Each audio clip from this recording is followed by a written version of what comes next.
अस्सलाम वालेकुम स्टूडेंट्स, कैसे हैं आप सब। मैंने 10th क्लास का न्यू कोर्स कंप्यूटर साइंस का स्टार्ट किया हुआ है, जिसमें यूनिट नंबर 1 है operating systems structure and services. इसका पहला टॉपिक आज हम डिस्कस करेंगे, जिसमें हम ये देखेंगे introduction to operating system. Operating system as the central system controller role in user hardware interaction, responsibilities in multi user environment, creating and managing user accounts. सबसे पहले मैं आपको ये बताऊंगी कि सॉफ्टवेयर क्या होता है, सॉफ्टवेयर की टाइप्स क्या होती है, ऑपरेटिंग सिस्टम क्या है। उसके बाद हम अपने ऑपरेटिंग सिस्टम के ये जो पॉइंट्स है ये डिस्कस करेंगे। सबसे पहले आप जब छोटी क्लास में होगे 5, 6, 7 में, तो आपको एक सॉफ्टवेयर की डेफिनेशन पढ़ाई जाती थी। कंप्यूटर का वो हिस्सा जिसे आप छू नहीं सकते, बल्कि सिर्फ स्क्रीन पर देख सकते हैं और उस पर काम कर सकते हैं, उसे हम सॉफ्टवेयर कहते हैं। ये डेफिनेशन आपने बचपन में पढ़ी होगी। लेकिन अगर हम टेक्निकली देखें तो टेक्निकली जो हमारे पास सॉफ्टवेयर की डेफिनेशन है वो क्या है, कंप्यूटर हार्डवेयर। जैसे CPU, हार्ड डिस्क, मॉनिटर, ये हार्डवेयर है। CPU, हार्ड डिस्क और मॉनिटर, ये क्या है, हार्डवेयर है। तो जो हमारे कंप्यूटर हार्डवेयर होते हैं खुद से कुछ नहीं कर सकते, ठीक है। हमारे कंप्यूटर हार्डवेयर खुद से कुछ नहीं कर सकते, इस बात का हमें आइडिया है, पता है। हार्डवेयर को चलाने के लिए और उससे काम लेने के लिए हमें इंस्ट्रक्शंस की ज़रूरत होती है। इन्हीं इंस्ट्रक्शंस के मजमूए को, यानी कि सेट ऑफ इंस्ट्रक्शंस को हम क्या कहते हैं, सॉफ्टवेयर कहते हैं, या कंप्यूटर प्रोग्राम भी कहते हैं, ठीक है। तो आई होप आपको टेक्निकल डेफिनेशन सॉफ्टवेयर की आइडिया हो गया होगा, और जब छोटी क्लासेस में पढ़ते थे उसका भी आपको पता चल चुका होगा। अब हमारे पास सॉफ्टवेयर की दो बड़ी टाइप्स होती है, ठीक है। एक होती है सिस्टम सॉफ्टवेयर, एक होती है एप्लीकेशन सॉफ्टवेयर। सिस्टम सॉफ्टवेयर ये वो सॉफ्टवेयर होते हैं जो कंप्यूटर के इंटरनल ऑपरेशंस को मैनेज करते हैं। कंप्यूटर के जो इंटरनल ऑपरेशंस होते हैं उनको मैनेज करते हैं सिस्टम सॉफ्टवेयर्स, और हार्डवेयर को चलाते हैं। इनके बगैर कंप्यूटर जो है वो ऑन ही नहीं हो सकता। तो सबसे बड़ी जो एग्जांपल आएगी सिस्टम सॉफ्टवेयर में, वो आएगी ऑपरेटिंग सिस्टम की, ठीक है। ऑपरेटिंग सिस्टम सबसे बड़ी एग्जांपल है सिस्टम सॉफ्टवेयर की। उसके बाद आती है हमारे पास एप्लीकेशन सॉफ्टवेयर। एप्लीकेशन सॉफ्टवेयर ये वो सॉफ्टवेयर होते हैं जो यूज़र अपने किसी खास काम के लिए इंस्टॉल करता है, ठीक है, अपने किसी खास काम के लिए इंस्टॉल करता है। अगर ये कंप्यूटर में ना भी हो, यानी कि जो आपके एप्लीकेशन सॉफ्टवेयर है वो कंप्यूटर के अंदर नहीं भी होगा, तो कंप्यूटर चलता रहता है।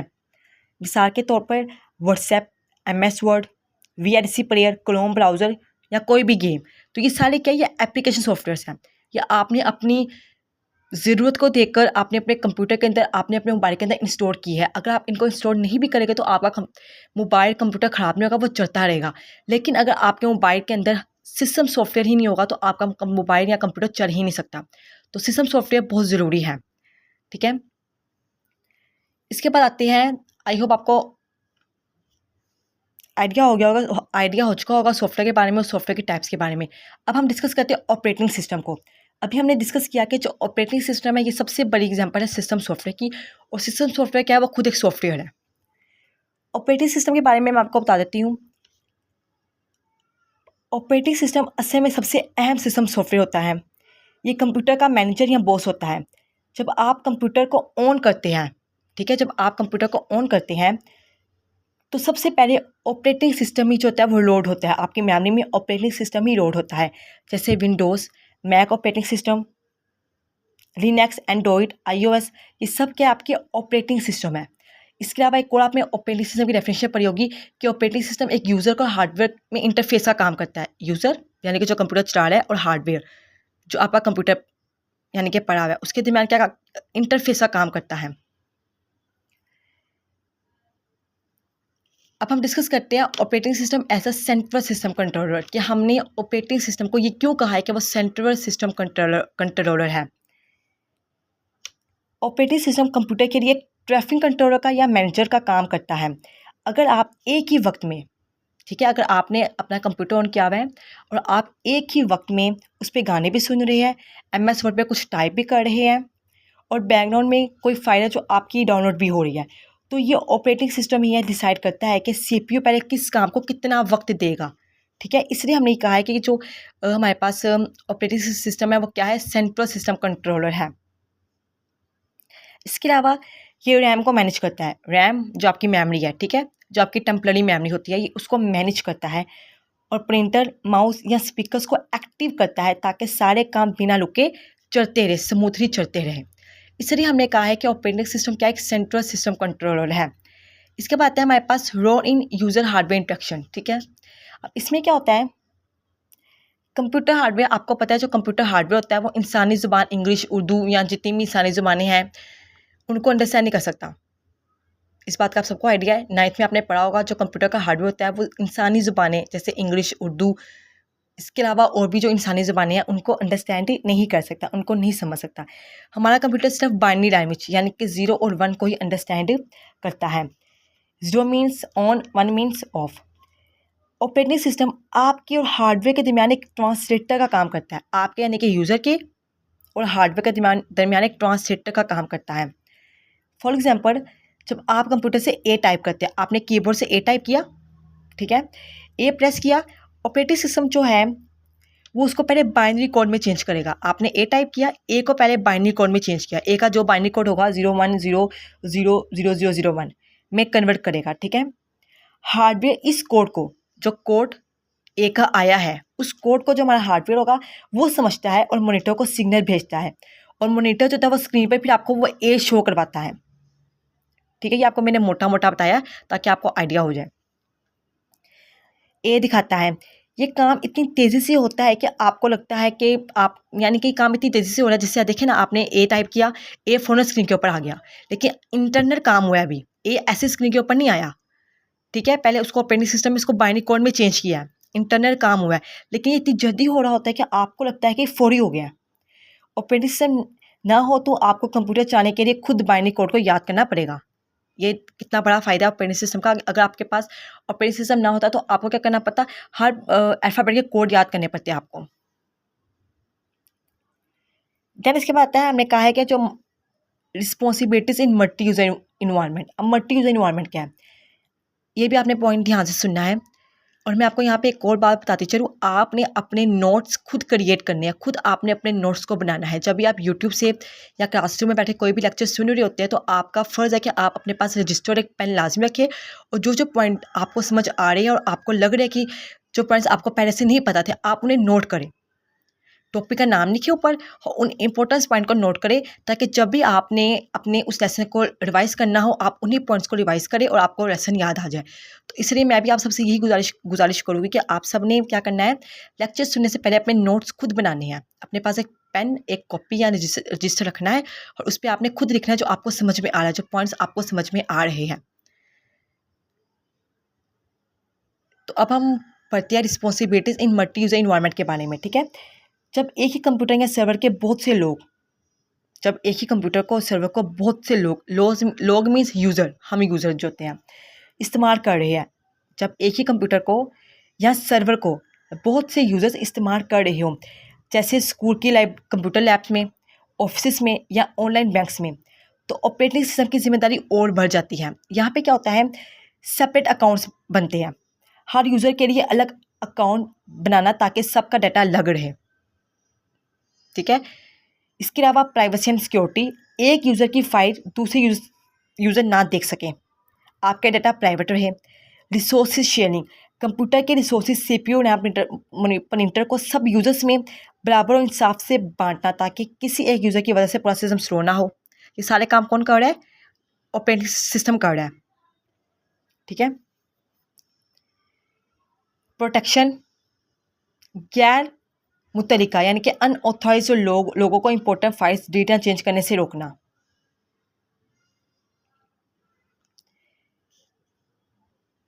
यहाँ पे मैं आपको ना एग्जांपल देती हूँ responsibilities and multi user environment की। आपको ना एग्जांपल से ये और जो टॉपिक होगा और अच्छे से क्लियर होगा। फॉर एग्जांपल,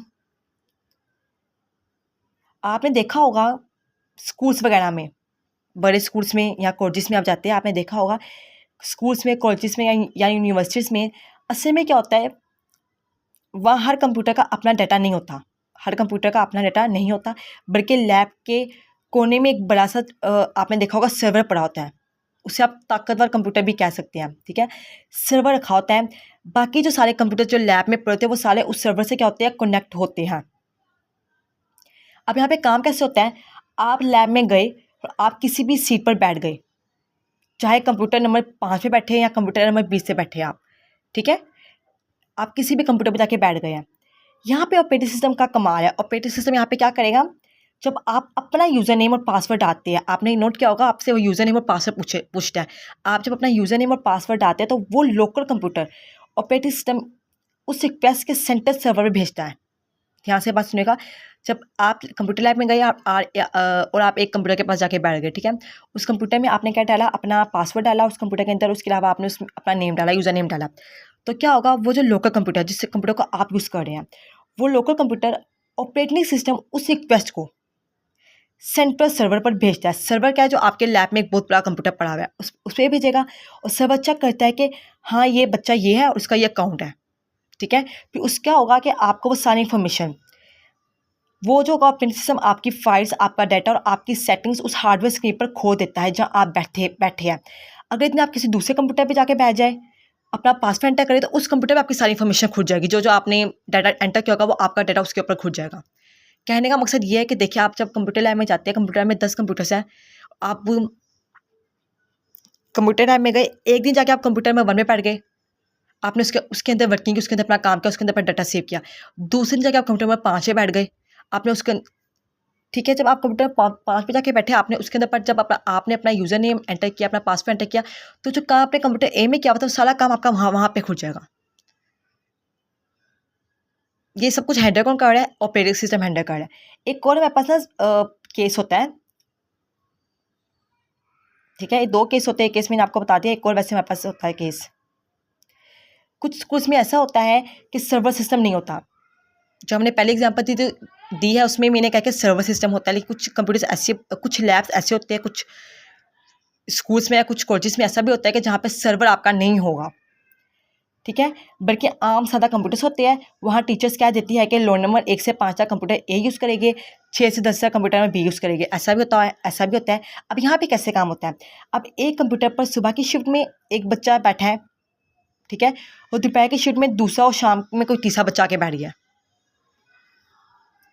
तो यहाँ पे ऑपरेटिंग सिस्टम का क्या कमाल होगा, कंप्यूटर के हमारे पास एक ही हार्डवेयर है, लेकिन उस अकेले कंप्यूटर के अंदर ऑपरेटिंग सिस्टम ने 3 अलग अलग अकाउंट्स बनाए होते हैं, एक सुबह का, एक दोपहर का, एक शाम का, और 3 अलग अलग अकाउंट्स बनाए हुए, 3 अलग अलग अकाउंट्स का डाटा उसके अंदर पड़ा हुआ है। दोपहर के बच्चे के जब ऑन करेगा कंप्यूटर तो उनको उनका डाटा ही नजर आएगा, सुबह के बच्चे आके ऑन करेंगे उनको उनका डाटा नजर आएगा, शाम के बच्चे आके ऑन करके उनको उनका डाटा नजर आएगा, ठीक है। तो यहाँ पे इस तरह से काम हो रहा है। तो ये सब कुछ मैनेज कौन कर रहा है, हमारा ऑपरेटिंग सिस्टम मैनेज कर रहा है, ठीक है। इसके बाद लास्ट हमारे पास पॉइंट है creating and managing user accounts. User accounts बनाना और उनको मैनेज करना। मॉडर्न जो आपके ऑपरेटिंग सिस्टम है, जैसे विंडोज़ 10, 11 में ये ज़रूरत होती है कि आप एक ही कंप्यूटर पर मुख्तलिफ लोगों के लिए अकाउंट्स बना सकते हैं। हर अकाउंट का अपना पासवर्ड, डेस्कटॉप वॉलपेपर और अलग फाइल्स फोटो होता है, जो हमने अभी ऊपर डिस्कस किया है, ठीक है ना, मल्टी यूज़र इन्वायरमेंट में। तो आप यानी कि सहूलत मौजूद है कि आप ना मुख्तलिफ अकाउंट है वो बना सकते हैं। अब ये अकाउंट बनता कैसे है, पहले कंप्यूटर की आपने सेटिंग में जाना है या कंट्रोल पैनल में जाना है, वहाँ आपको यूज़र अकाउंट का ऑप्शन पर आपने क्लिक करना है, ठीक है। यूज़र अकाउंट के ऑप्शन पे आपने क्या करना है, क्लिक करना है। ऐड न्यू यूज़र या फैमिली, ऐड न्यू यूज़र आपको मिलेगा, या फैमिली या अदर यूज़र्स आपको मिलेगा, आपने उन पर क्लिक करना है। फिर आपने अपना नाम लिखना है, यूज़र का नाम, यूज़र नेम, यानी कि आप अपना नाम लिखेंगे, अपना पासवर्ड डिटेल्स एंटर करेंगे। फिर आपने लास्ट पे अकाउंट टाइप सेट करना है कि अकाउंट की टाइप क्या, एडमिनिस्ट्रेटिव। एडमिनिस्ट्रेटिव का मतलब होता है इसका पास पूरे कंप्यूटर का कंट्रोल होता है। जो एडमिनिस्ट्रेटिव टाइप है इसका मतलब है कि उसके पास पूरे कंप्यूटर का कंट्रोल है, कुछ भी इंस्टॉल डिलीट कर सकता है। वो जो बंदा है जो एडमिनिस्ट्रेटिव होगा उस कंप्यूटर का, वो कुछ भी कर सकता है, इंस्टॉल या डिलीट कर सकता है। दूसरा होता है स्टैंडर्ड। स्टैंडर्ड का मतलब है ये आम यूज़र होता है जो सॉफ्टवेयर इस्तेमाल तो कर सकता है पर सिस्टम सेटिंग चेंज नहीं कर सकता। जैसे लैब में स्टूडेंट्स होते हैं, आप लैब पे कंप्यूटर से यूज़ कर रहे हैं, लेकिन आप वहाँ पे एडमिनिस्ट्रेटिव आपकी टीचर होगी, ठीक है, आप इस्तेमाल कर सकते हैं लेकिन कुछ चेंज उसके अंदर नहीं कर सकते। दैन तीसरा होता है गेस्ट। ये टेम्प्रोरी यूज़ के लिए होता है जिसमें कोई पासवर्ड आमतौर पर नहीं होता। तो ये 3 आपके पास होती है टाइप, इनमें से एक टाइप आपने सेलेक्ट करनी होती है। इस तरह से आपका जो होता है वो अकाउंट बन जाता है सिस्टम सॉफ्टवेयर का। पहले क्या था, पहला तरीका क्या था कि आपने कंट्रोल पैनल में जाना है, वहाँ अपने यूज़र अकाउंट्स पे क्लिक करना है, ऐड न्यू यूज़र या फैमिली अदर्स पर क्लिक करना है, अपना नेम अपना पासवर्ड एंटर करना है और अकाउंट टाइप आपने सेलेक्ट करनी है। सो आई होप आपको इस लेक्चर से आइडिया हो गया होगा ऑपरेटिंग सिस्टम क्या होता है और ऑपरेटिंग सिस्टम के अंदर जो फंक्शंस है, जो ऑपरेटिंग सिस्टम क्या क्या काम परफॉर्म करता है।